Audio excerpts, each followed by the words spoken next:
بسم اللہ الرحمن الرحیم. صورتحال کے ساتھ خالد مجید اور تزین اختر حاضر.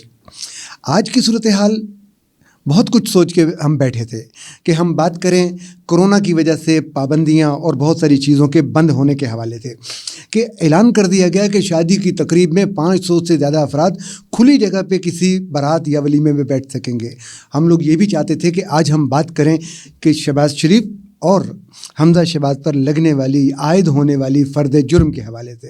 ہم یہ بھی چاہتے تھے کہ اس بارے میں ہم بات کریں کہ یہ جو بچوں کی آن لائن کلاسز شروع ہو چکی ہیں اور بچے صبح 8 بجے سے رات 9 بجے تک انتظار کی سولی پہ لٹکے رہتے ہیں. ان کے اساتذہ ان کو کبھی اب کلاس لیں گے یا کب کلاس لیں گے اس تذبذب سے نہیں نکال پاتے. صبح 8 بجے سے 12 بجے تک 2 بجے تک ان کی کلاسز ختم ہو جانی چاہیے، لیکن بعض کلاسز ان کی 3 بجے شروع ہوتی ہیں. ٹیچر کی مصروفیت نکل آتی ہے، ٹیچر کو اپنا بھی کوئی کام ہو سکتا ہے، لیکن کیا کریں کہ اس سے بھی بڑی بات ہمارے سامنے آ گئی. ہاں جی، وہ یہ تھی کہ امریکی سفارت خانے کے ٹویٹ اکاؤنٹ کو ہینگ کر دیا گیا. تزین اختر صاحب، جی اتنی بڑی خبر ہے کہ جو، اور آپ نے تو سب سے پہلے یہ خبر بریک بھی، ایک طرح سے میں کہوں تو بریک ہی کہوں گا، کہ آپ نے تو سب سے پہلے اس خبر کو شیئر بھی کر دیا تھا اور لوگوں کو بتا بھی دیا. یہ سفارت خانے کے ٹویٹ کے حوالے سے جو کل سے ایک بہت اہم خبر ہے یہ. جی بالکل، یہ آج اخبارات کی لیڈ سٹوری ہے. ہاں جی، اور ہم نے تو کل ہی اپنی ویب سائٹ پہ دے دی تھی، کیونکہ ٹویٹر میں باقاعدگی سے دیکھتا ہوں اور میرا ٹویٹر جو ہے وہ رینڈم نہیں ہے کہ ہر بندہ ہی اس پہ فالوئنگ میں ہو. میرے بڑے خاص فالوورز اور میری اپنی فالوئنگ بڑی خاص ہے اداروں کے اوپر، اور یہ ڈپلومیٹس کے اوپر آپ جانتے ہیں میرا کام ہے. تو یہ کل ہی میں نے نوٹ کر لیا تھا. ہوا یہ ہے کہ اب اس ٹویٹر کی وجہ سے جی، اور اس سے سوشل میڈیا کی اہمیت بھی اجاگر ہوتی ہے. بالکل. اس ٹویٹر اکاؤنٹ کی وجہ سے پاکستان اور امریکہ کے تعلقات جو ہیں وہ خطرے میں پڑ گئے. اور ابھی الیکشن کو جمعہ 8 دن ہوئے ہیں. اس پہ بھی بات کریں گے ہم کہ کیا یہ پاکستان کے جو منسٹر ہیں شیری مزاری، انہوں نے جو بائیڈن کی جیت کا غصہ نکالا ہے. ہوا یہ کہ امریکی سفارت خانے کا جو ٹویٹر اکاؤنٹ ہے وہ بقول ان کے کسی ایسے بندے نے استعمال کر لیا جو کہ آتھرائزڈ نہیں تھا. ٹھیک ہے، یعنی آسان الفاظ میں ہم یہ کہہ سکتے ہیں کہ آپ کے پاس پاسورڈ ہے اور ایک اور بندے کے پاس پاسورڈ ہے، جو ایڈمنس ہوتے ہیں. جی، ایڈمن سب جانتے ہیں کہ جو ہینڈل کر سکتے ہیں. ان کے علاوہ کسی نے اس کو ہینڈل کیا ہے اور اس پہ شیئر کی. اس نے احسن اقبال کی بھی پوسٹ اس پہ شیئر ہیں اور مسلم لیگ نون کی اور بھی. تو ان میں ظاہر مسلم لیگ نون جو ہے وہ حکومت کو تنقید کا نشانہ بنا رہی ہے. تو جب سفارت خانے پہ شیئر ہو گیا تو اس کے بعد جو ایڈمنس ہیں انہوں نے نوٹ کیا تو انہوں نے فوری طور پہ وضاحت دی اسی اکاؤنٹ کے اوپر کہ یہ جو شیئر ہوئے ہیں اکاؤنٹ، ان سے ہمارا کوئی تعلق نہیں ہے، نہ ہی یہ ہماری پالیسی ہے. ہم اپنے ٹویٹر اکاؤنٹ پہ سیاسی پوسٹیں یا دوسروں کی پوسٹیں شیئر کرتے ہی نہیں ہیں. ٹھیک ہو گیا. تو بہرحال جو بھی ہوا ہے اس پہ ہم معذرت خواہ ہیں. تو اب اس پہ ہو سکتا تھا کہ بات ختم ہو جائے، حکومت اس کو قبول کر لے، اس معذرت کو اور اس وضاحت کو. لیکن ظاہری بات ہے کہ حکومت جو ہے وہ اس وقت خود گھبرائی ہوئی ہے، پی ڈی ایم کے جلسوں کی وجہ سے بھی اور باقی معاملات کی وجہ سے بھی. ایک یہ بھی معاملہ تھا کہ آج 12 نومبر ہے، ابھی تک خبر میں نے دیکھی نہیں ہے کہ آج ان کے 5 وزیروں کے حوالے سے جو فرد جرم لگنی تھی. ہاں جی، تو ایسے معاملات کی وجہ سے حکومت پہلے سے گھبرائی ہوئی تھی. تو امریکی سفارت خانے کے ٹویٹر اکاؤنٹ پہ ان کا شیئر کیا جانا اس نے حکومت کو اور ہلا کے رکھ دیا. اس پہ سخت ترین جو ہے رد عمل وہ شیری مزاری کی طرف سے آیا. جب وہ بہت زیادہ بولی ہیں اور بہت زیادہ انہوں نے ریئیکٹ کیا ہے اس بات پہ، اور باقی سب لوگ بھی، جن میں وہ شہباز گل صاحب بھی بولے ہیں، گورنر سندھ نے بھی وہ بات چیت کی ہے. لیکن شیری مزاری جو ہیں وہ زیادہ ہمیشہ ہی وہ اگریسو ہو جاتی ہیں، اس پہ کچھ زیادہ ہو گئی ہیں. نہیں، بات اصل میں یہ ہے کہ سفارت خانے کے اکاؤنٹ کے اوپر ایسا ہونا جو ہے یہ انتہائی غیر معمولی بات ہے. جی، یہ ایسا کبھی ہوتا نہیں ہے. اور خاص طور پر یہ کوئی عام سفارت خانہ بھی نہیں ہے، سفارت خانہ ہے USA کا، ریاست ہائے متحدہ امریکہ، ٹھیک ہے، جو کہ بہت ایک مطلب نمبر 1 ملک ہے پاکستان کی خارجہ پالیسی کے حوالے سے، اور ان کے ساتھ جو تعلقات ہیں اس کے تناظر میں، اور پھر خود ان کی جو اپنی سیکورٹی ہے وہ مطلب سفارت خانے کے اندر ہر قسم کی جدید ٹیکنالوجی موجود ہے. اور پھر وہ دعوے دار بھی ہیں نا کہ جی ہم تو پوری دنیا میں سوئی بھی کہیں پڑی ہو کچھ ہو ہم اس کو دیکھ سکتے ہیں، پہنچ سکتے ہیں، تو اپنے گھر میں ایسا ہو جائے تو یہ بہرحال انتہائی غیر معمولی بات تھی. وہی میں نے اس لیے بات کی نا کہ یہ بھی ہو سکتا تھا کہ حکومت اس کو قبول کر لیتی، وہ ٹویٹس کو جو ہے وہ ڈیلیٹ کر دیتے یا ہائڈ کر دیتے، لیکن حکومت نے اپنا جو ایک رائٹ تھا ریسپانڈ کرنے کا وہ استعمال کیا، اور شہری مزاری صاحبہ نے کافی سخت رد عمل دیا. ایک تو انہوں نے کہا کہ نہیں یہ کوئی وضاحت نہیں ہے، ٹھیک ہے. اب دونوں طرف وہ سفارتی جو ایک انداز ہوتا ہے نا، دونوں طرف ظاہر ہے سفارت خانے کے اکاؤنٹ پہ ایسی ٹویٹس شیئر کرنا وہ بھی سفارتی نہیں ہے، ٹھیک ہے، لیکن ایک حکومت کی وزیر کی طرف سے اتنا سخت رد عمل دینا فوری طور پہ وہ بھی سفارتی اور اخلاقی نہیں ہے. انہوں نے کہا کہ ہم نہیں قبول کرتے، اس کو ریجیکٹ کرتے ہیں یہ وضاحت. تو امریکی سفارت خانہ جو ہے ظاہر ہے اس کے اپنے سٹاف ہی میں سے کسی نے یہ غلط استعمال کیا ہے اس کا، تو امریکی سفارت خانہ اس بندے کو ڈھونڈے، اور وہ بندہ بھی جو PMLN یعنی اپوزیشن کا ایک ہمدرد لگتا ہے، اور اس کے اور بھی ساتھی ہو سکتے ہیں آپ کے سٹاف میں. تو اگر آپ نے بندہ لوکیٹ نہ کیا اور ہم سامنے نہ لے کے آئے تو پھر ساری ایمبیسی جو ہے اس کے ویزاز کی اسکروٹنی یعنی نظر ثانی کی جا سکتی ہے. یہ بہت سخت ایک چیز تھی. تو اس پہ تجین سوری بات یہ بھی سخت ہے کہ جی وہ بندہ دو، ان کے الفاظ اس قسم کے نا بندہ دو، اور اس سے زیادہ سخت یہ ہے، اور کہہ کس کو رہی ہیں، امریکہ کو کہہ رہی ہیں کہ جی آپ کے سارے ایمبیسی کے اسٹاف ممبرز کی ویزا سیکورٹی ہوگی. جی بالکل.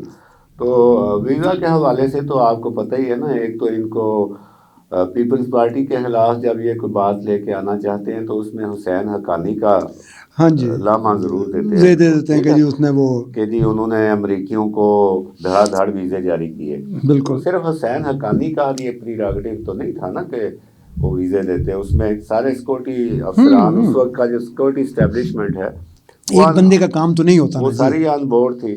اور یہ جو اپنا شہری مزاری صاحبہ کا بیان ہے، اب اس میں وہ غصہ بھی شامل ہے، اور اس میں یہ غصہ بھی شامل مجھے لگتا ہے کہ اب جو بائیڈن صاحب جو صدر منتخب ہوئے ہیں، یہ ان کے صدر آصف علی زرداری اور وزیر اعظم نواز شریف کے دور میں ان کے ساتھ بڑے اچھے تعلقات رہے ہیں.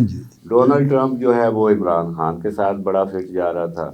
تو یہ بھی ایک غصہ ہو سکتا ہے کہ جو بائیڈن کی جیت کا ان کو آلریڈی ایک قلق بھی تھا، تو اس لیے بھی ہو سکتا ہے کہ شہری مزاری غصے میں آ گئی. اچھا، کسی جگہ پہ میں نے یہ بھی دیکھا کہ جس وقت زرداری صاحب کا وہ صدارت کا دور ختم ہو گیا، اس کے کافی عرصے بعد، سال 1.5 سال 2 سال کے بعد وہ امریکہ کے دورے پہ گئے تھے. تو بائیڈن صاحب انہیں ایئرپورٹ کے ریسیو کرنے آئے تھے، اس وقت وہاں پہ وہ سرکاری عہدے پہ موجود تھے.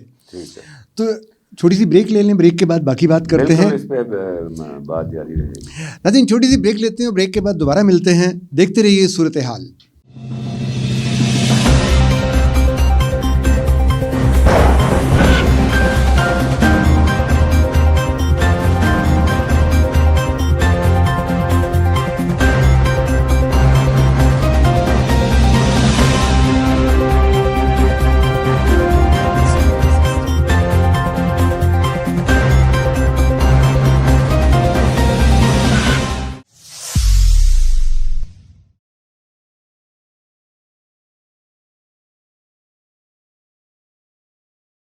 ویلکم بیک ناظرین، ایک دفعہ پھر خوش آمدید.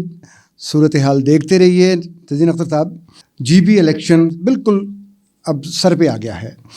وزیر اعظم صاحب کا ایک بیان ہے. اس سے پہلے ایک بات میں آپ کو یہ بتاؤں، اور بلکہ اس پہ 2 لائنوں میں یہ ہے کہ اس حکومت نے 3 ماہ میں پوری دنیا سے 381 ارب روپے قرضہ لینے کا ریکارڈ قائم کیا ہے.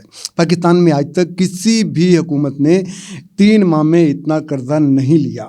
اور یہ قرضے جو اب لیے گئے ہیں ان کو اگر دیکھا جائے تو اب پاکستان پہ جو کل قرضہ ہے وہ 44,801 ارب روپے ہو گیا ہے. ٹھیک ہے جی. اور حکومت یہ کہہ رہی ہے کہ ہم بہتری کی طرف جا رہے ہیں. یہ تو ایک اطلاع تھی جو میرے بہرحال میں اس پہ شعر ایک سنا دوں. ہاں جی. قرض کی پیتے تھے میں ہاں اور سمجھتے تھے کہ ہاں. واہ واہ. قرض کی پیتے تھے میں اور سمجھتے تھے کہ ہاں رنگ لائے گی ہماری بادہ مستی ایک دن. تو یہ بادہ مستی کے چکر میں ہمیں کہاں سے کہاں لے جائیں گے. اس پہ بڑی لمبی بات ہو سکتی ہے. کریں گے یہ, کیونکہ یہ جو قرضوں کا بوجھ ہے اس پہ ہم کسی دن بات کریں گے. ابھی یہ بات ہے کہ پرائم منسٹر صاحب نے ایک اسٹیٹمنٹ دی ہے اور وہ بڑی عجیب سی ہے کہ گلگت بلتستان میں PTI جیتے گی. یہ اسی طرح کا بیانیہ ہے جس طرح 2013 کے الیکشن سے 1-2 دن پہلے نواز شریف صاحب کا ایک بیانیہ آیا تھا. اب دونوں چیزوں کو آپ کس طرح دیکھتے ہیں؟ جو مئی 2013 کے الیکشن تھے, ہاں جی, اس شام ابھی پولنگ جاری تھی جی, اور رزلٹ جو ہے وہ تقریباً آنے ہی والے تھے. شروع ہو رہے تھے, آنا شروع ہو رہے تھے. شام کا وقت تھا, آنا شروع ہو گئے تھے جی. تو شام کا وقت تھا تو نواز شریف صاحب کا ایک کلپ چلا تھا جس میں انہوں نے کہا تھا کہ اتنی سیٹوں سے کچھ نہیں ہوگا, ہمیں جو ہے وہ زیادہ اکثریت چاہیے ہوگی, ملک کے حالات ٹھیک کرنے ہیں تو زیادہ اکثریت چاہیے ہوگی. ہاں جی. اچھا, اس میں ظاہر ہے مجموعی جو نتائج آئے اس میں مسلم لیگ نون جیتی اور اس نے اکثریت بھی حاصل کی. اس پر پھر وزیر اعظم ابھی کے جو وزیر اعظم ہیں عمران خان صاحب نے پھر اب سب جانتے ہیں کہ دھاندلی کا انہوں نے شور مچایا, 35 پنچر نکل آئے اور پھر کہا کہ فوری طور پہ 4 حلقے کھولیں.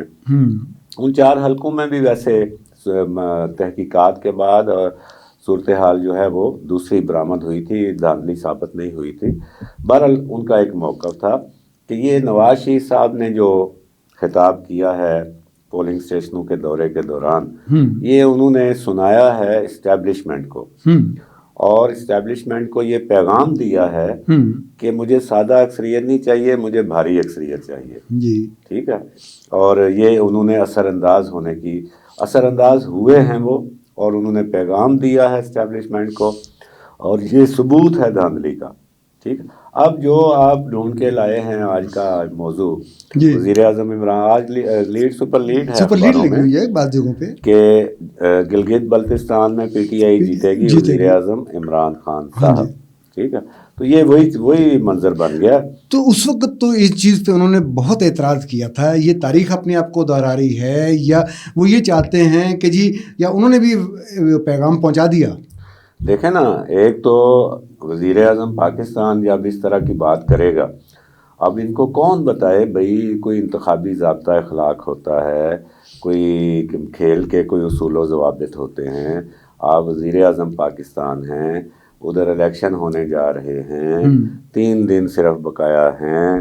ابھی آپ جو بھی موو کریں گے, ابھی 3 تو منسٹر انہوں نے اور بھیجے ہوئے ہیں جنہوں نے 3 وزیر اور چلے گئے وہاں پہ. گنڈا پور کا جانا بھی غیر قانونی تھا. گنڈا پور کے پاس کون سی وزارت ہے؟ وزارت امور کشمیر اور گلگت بلتستان. ٹھیک ہے. اس کا وہاں پہ جانا بھی غیر قانونی ہے, کیونکہ یہی وزارت ڈیل کرتی ہے GB کو. ٹھیک ہے. اور GB کے الیکشن ہیں تو وہاں پہ GB کے لیے جتنے فنڈز جانے ہیں یا وفاق میں جتنے فیصلے ہونے ہیں, اس وزارت کا انچارج وہاں پہ بٹھا دیا, پکا بیٹھا ہوا ہے. ٹھیک ہے. وہ بھی غیر قانون. اب 3 وزیر وہاں پہنچے ہوئے ہیں, یہ مراد سعید موصوف اور زلفی بخاری صاحب اور ایک اور ہیں. زلفی بخاری نے وہاں پہ اعلان کیے ہیں جی PTI کو جتوائیں تو ہم یہاں پہ ہوٹل بنائیں گے اور تفریحی مقامات بنائیں گے. یہ بھی مکمل طور پر الیکشن کی خلاف ورزی ہے. ہم جیتنے کے بعد یہاں پہ ہوٹلوں کے ہوگا اور ایک اور کوئی ادارے بھی کہے جی کہ ہم وہ بھی بنائیں گے. اب آ جائیں اوپر وزیر اعظم پاکستان, اب ان کا بھی سٹیٹمنٹ آ گیا. تو اس کا مطلب ہے کہ اگر اس کو صحیح اصولی طور پہ دیکھا جائے تو یہ سارے دھرے جاتے ہیں. سب کے اوپر اطلاق ہوتا ہے الیکشن ضابطۂ اخلاق کی خلاف ورزی کا۔ وزیر اعظم پاکستان نے جو بات کی وہ اثر انداز ہونے کی بھی کوشش ہے، وہ پیغام بھی ہے، ٹھیک ہے۔ جی بی میں جن لوگوں نے الیکشن کی نگرانی کرنی ہے، میں یہاں پہ نام نہیں لوں گا، لیکن سب کو پتہ ہے کہ جی بی میں اور آزاد کشمیر میں الیکشن کس طرح ہوتا ہے، کون کرواتا ہے، امیدوار کہاں سے نتھر کر آتے ہیں کلیئر ہو کے، ٹھیک ہے، اور رزلٹ پہلے سے بن چکے ہوتے ہیں، تو ان کو بھی پیغام کے طور پہ بھی اس کو دیکھا جا سکتا ہے، اور اس کے طور پہ بھی کہ اس وزیر اعظم جو ہیں ان کو یہ کیسے پتہ ہے بھائی جی وہ جیتے گی، یعنی اس کا مطلب ہے کہ انہوں نے جیت کی تیاری کر لی ہوئی ہے۔ ہر سمت سے ان کے اوپر ان کو پکڑا جا سکتا ہے اگر ملک میں قانون کی حکمرانی ہو، ملک میں آئین کی عمل جاری ہو، تو وزیر اعظم پاکستان کا یہ بیان، ان وزیروں کا وہاں کے دورے، ان وزیروں کے وہاں پہ یہ اعلانات، یہ سب قابل گرفت ہیں۔ اچھا، وہ بار بار اعتراض کر رہے ہیں کہ جی کہ بلاول بھٹو اور مریم جو ہیں وہ اس الیکشن میں یہاں پہ کیوں ہیں۔ ہم نے پچھلے چند دن میں یہ بھی دیکھا کہ الیکشن کمشنر نے ان لوگوں کو کہا کہ وہ لوگ واپس چلے جائیں، حالانکہ چاہیے تو یہ تھا کہ وہ یہ کہتے کہ جی وزیر بھی واپس جائیں، یہ لوگ بھی واپس جائیں۔ انہوں نے اپوزیشن کے تمام لوگوں سے یہ کہا کہ آپ واپس چلے جائیں، حکومتی اراکین کو ان کی طرف سے کوئی بات نہیں آئی۔ انہوں نے گونگلوں سے مٹی جھاڑی تھی، گونگلوں سے مٹی جھاڑنے کے مصداق چیف الیکشن کمشنر صاحب نے گنڈاپور کو بھی نوٹس کیا تھا، لیکن ظاہر ہے کہ جب بلاول اور مریم نے اس نوٹس کی پرواہ نہیں کی، اور عدالتی چیف کورٹ کا بھی پھر فیصلہ، اس پہ ہم بات کر چکے ہیں کہ یہ ایک مربوط جو ہے یہ کہیں سے باقاعدہ ایک کوشش تھی، ٹھیک ہے نا۔ جو بلاول اور مریم کی موجودگی ہے، اب بلاول جو ہے وہ اس کے پاس جی بی میں یا مرکز میں کوئی حکومتی عہدہ نہیں ہے، کچھ نہیں ہے، مریم کے پاس بھی نہیں ہے۔ وہ میں نے یہاں پہ یہ ہوتا ہے کہ جو اپوزیشن ہے نا وہ امید دلاتی ہے، وہ وعدے کرتی ہے، وہ وہاں پہ دعوے کرتی ہے، لیکن جب حکومت جائے گی وہاں پہ تو حکومت وہاں پہ ان کو مراحت دے کے آ جائے گی۔ یہ مراحت ہے نا، یہ جاتی ہے اس وہ ضابطہ اخلاق کے خلاف۔ میرے بھائی اس طرح کے وزیر جو ہیں یہ جب کہیں پہ جائیں گے تو انہوں نے کچھ پڑھا لکھا تو ہے کوئی نہیں، ان کو یہ ابھی تک ان کو نہیں پتا، میں نے نہیں کوئی دیکھا کہ وزیر اعظم سمیت یہ زلفی بخاری صاحب، مراد سعید صاحب، اور جو ایک گنڈاپور صاحب، ایک اور کوئی صاحب بھی نہیں، ایک اور بھی ہے، گنڈاپور تو ہے ہی، یہ سارے جو وہاں پہ پہنچے ہیں انہوں نے کب کس جلسے میں اپنا الیکشن کا جو منشور ہے اس پہ کوئی بات کی ہو؟ ان کے پاس دو باتیں ہوتی ہیں، چور چور ڈاکو ڈاکو، اور ہم اتنے ارب ڈالر لے آئیں گے، ہم آپ کو یہ دیں گے، بس اس کے علاوہ ان کی کوئی تیاری نہیں ہے۔ تو یہ جو بلاول اور مریم کا وہاں پہ موجودگی پہ جو ان کا اعتراض ہے، ان کو اپنی یہ چیزیں نظر نہیں آتی۔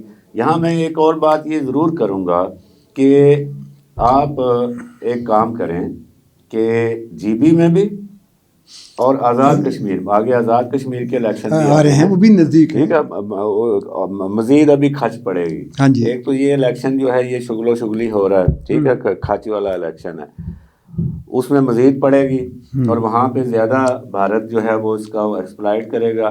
اصولی طور پہ جی بی میں بھی اور آزاد کشمیر میں بھی پاکستان کی سیاسی جماعتیں ہونی نہیں چاہیے، وہ اپنے کوئی بنائیں جماعت، جیسے آزاد کشمیر میں مسلم کانفرنس ایک ریاستی جماعت اور ایک مسئلہ کشمیر کے حوالے سے جو ایک تاریخی اہمیت رکھتی ہے وہ جماعت تھی، ٹھیک ہے، ادھر مسلم لیگ نون بنانے کی ضرورت نہیں تھی، لیکن ظاہر ہے سردار عتیق صاحب نے کوئی پالیسیاں ایسی اختیار کی۔